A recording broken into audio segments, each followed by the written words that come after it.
เราก็ใจน้ำมาเปล่ากินแล้วมันก็ถึงเมา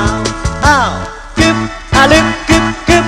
ถึงวงเฮาอย่ามีแก้วใบเดียววนรอบวงเพื่อนเฮาต้องกินเพียวแก้วใบเดียวหลายใบนั้นมันเสียงดังยกแล้ววางแล้ววนมันก็ปันเมากึบกึบกึบกินเหล้ากับแก้วใบเดียวถึงบ่เกี่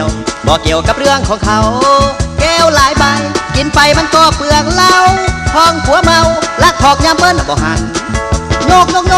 จะอู้ขยกเนี่ยก่อนกำเดียวก้อยฝอยเดียวเปิ้นก็ต้องการยกจนเมาจะยุกเขาบอกว่าการยุกจนการคนนั้นก็เสียเจิงใจไว้ลวดลายวงอายวนแก้วใบเดียววนรอบวงอนงนั้นบ่ทำหาเหล้า35ราคาจะแพงบ่เกี่ยว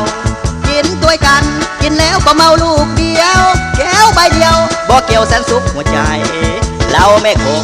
เงินทองไทยยังก็ได้โซดาบ่ต้องทำหายกเพียวได้เลยเขาขอสุราแล้วดองยาถ้ามีก็ดีเหมือนกัน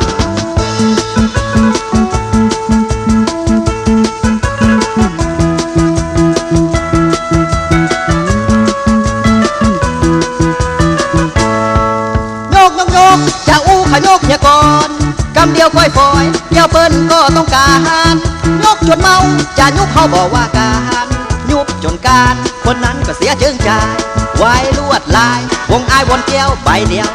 วนรอบวงอนงนั้นบ่ทำหาเหล้า35ราคาจะแพงบ่เกี่ยวกินด้วยกันกินแล้วก็เมาลูกเดียวแก้วใบเดียวบ่เกี่ยวแสนสุขหัวใจเราไม่คงเงินทองไทยยังก็ได้โซดาบ่ต้องทำหายกเพียวได้เลยเขาขอสุราแล้วดองยาถ้ามีก็ดีเหมือนกันแก้วใบเดียวมาหดกับแก้วใบเดียวแก้วใบเดียวถ้าเมาก็เมากำเดียว